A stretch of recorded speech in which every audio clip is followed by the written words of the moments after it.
അതായത് ഒരു പേയ്മെൻറ്റ് കൊടുക്കുമ്പോൾ ഇതിൽ ഒരു 30% മാത്രമാണ് ബിൽഡർക്ക് കിട്ടുന്നത്. ബാക്കിയുള്ള 70% റെറയുടെ കൂടി നിയന്ത്രണത്തിലുള്ള ഒരു റെറ അക്കൗണ്ടിലേക്കാണ് ഇത് പോകുന്നത്.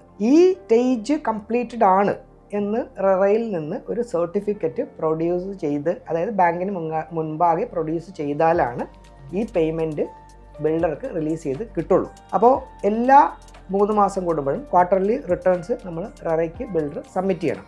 ഇത്ര വർക്ക് കംപ്ലീറ്റ് ചെയ്തു, ഇത്ര രൂപ സ്പെൻഡ് ചെയ്തു, ഇങ്ങനെയുള്ള കാര്യങ്ങൾ. ഇത് വെറുതെ കൊടുത്താൽ പോരാ, ഇതിനെ ഒരു ചാർട്ടേഡ് എഞ്ചിനീയർ, ഒരു ആർക്കിടെക്റ്റ്, ഒരു ചാർട്ടേഡ് അക്കൗണ്ടൻറ്റ്, ഈ 3 പേരുടെയും സർട്ടിഫിക്കേഷൻ വെച്ച് വേണം ഇത് നമ്മൾ ഈ അതോറിറ്റിക്ക് സബ്മിറ്റ് ചെയ്യാനായിട്ട്.